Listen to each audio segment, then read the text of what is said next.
we've spoke as a team about clarity and what we're looking to get out of the games, what we need to do better as individuals, watch our own clips. I just want Phil to enjoy his football. I think that's when he's at his best. Welcome to the talkSPORT Castle Den. We haven't really decided on a name for it. You can come up with one if you'd like. Just a backdrop in it. Yeah, it's just a backdrop in a backdrop in a former library, pretty much. How is everybody, particularly after the Denmark game? Yeah, I think initial feeling was, deflated and a bit upset that we didn't get more out of the game. But when you take a minute to take the emotion out of your thought process, in the last Euros we did the same thing against Scotland, got a draw. And we've got to look at the positives in where we are. We're top of the group. Want to top the group. We know that we can play a lot better than we have done in the past two games.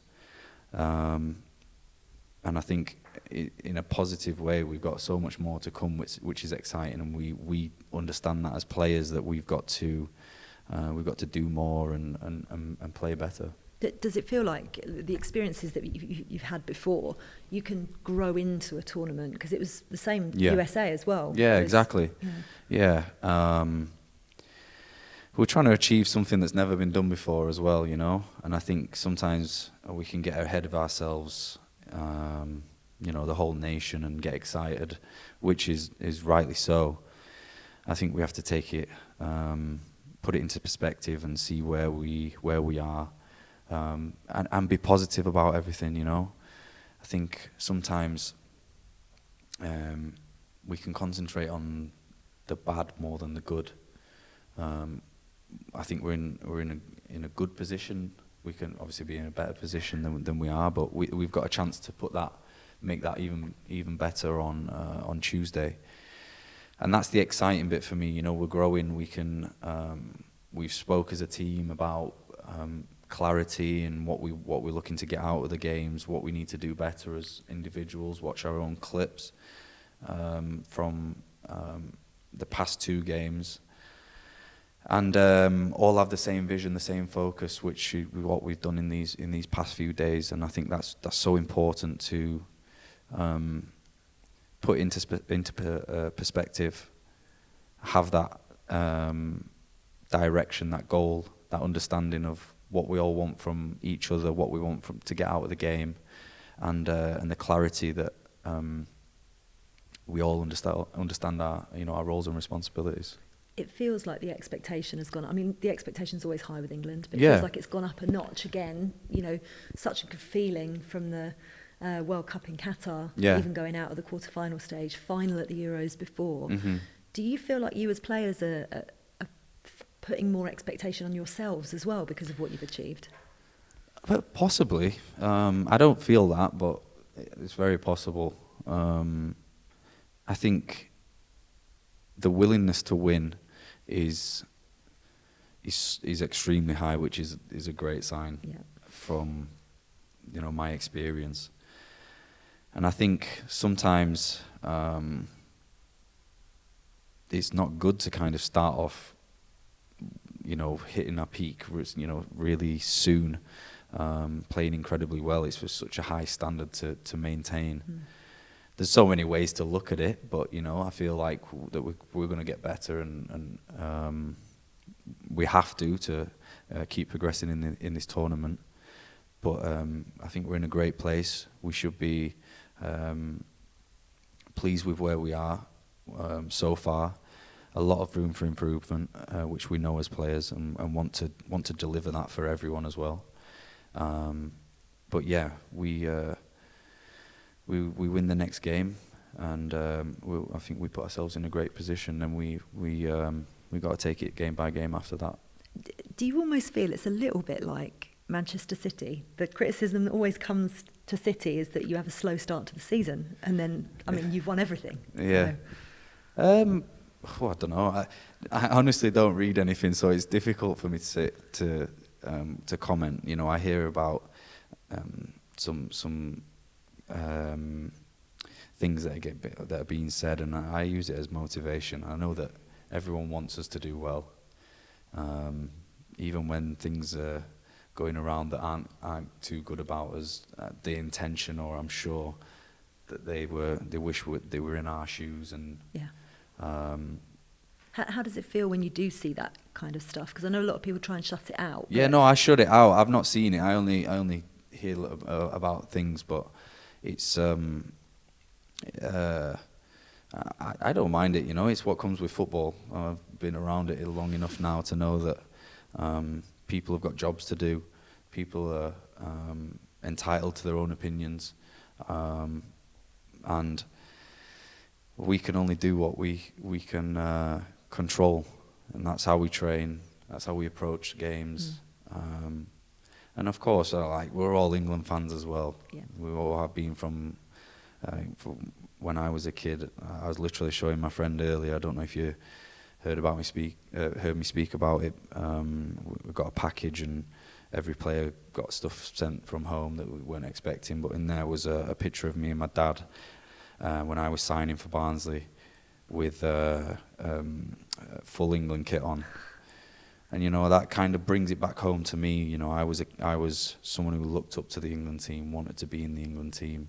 So I'm in a privileged position now to live my dream, and also try and make people proud, and kind of live their dreams, probably their expectations, all those kind of things. And I think if we go out there every game, give everything that we've got, 100%, every England fan can see that and appreciate that we put everything on the line. And then, you know, wherever it takes us, it does. But as long as we give everything for the shirt, everything for everyone back home, and try and live out those things that we all want to happen. As I said before, you know, we've never managed to win this. We came extremely close in our history, and I want to be part of the team that, you know, create history and make people's dreams come true. And we've got a great opportunity to do that this time. Yeah, you really have. You've also got incredible players, one of whom you know really well and know exactly what he's capable of in Phil Foden. Yeah. You know the debate I'm going to bring up with you. It's like whether he plays in the 10, on the left, on the right. There's like so many. He can play anywhere, but because of the plethora of fantastic players that Gareth Southgate has and you're playing with, it's difficult to fit them all in the positions that they play for their clubs, for example. What do you see the best of Phil, and how can we get the best out of him in an England shirt? I think Phil personally loves playing probably through the middle. He's played so much in every position up top for us at City. I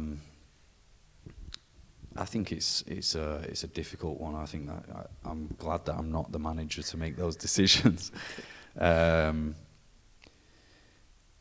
Wherever Phil plays for me is incredible. He's a top player, and obviously everyone has their strengths in different positions, and I think it's where everyone's entitled to their opinion again. And I'm sure it brings up some good debates on whatever platforms people are speaking about it. I just want Phil to enjoy his football. I think that's when he's at his best.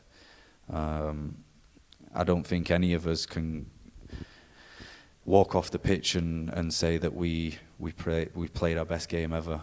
And I think that, as I said before about us improving and looking to give everything, I think that's always a given. But I think with Phil, if he keeps working hard as he is in training, scoring the screamers that he does, that'll eventually come out onto the pitch, and he'll do that. He drifts a lot anyway across and finds pockets of spaces, and I hope he he continues to be himself and impose himself on a game, and I'm sure it'll come very soon.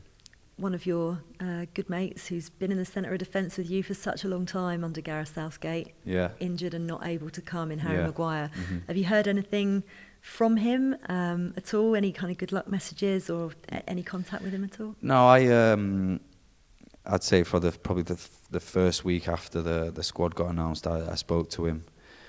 I was extremely gutted for him personally, you know, and for my point of view as well, for him being around in big tournaments previously, not just for me, for the team, for the other lads, but to, you know, have had that injury and not being able to be fully fit to come away is such a difficult position to be in, and I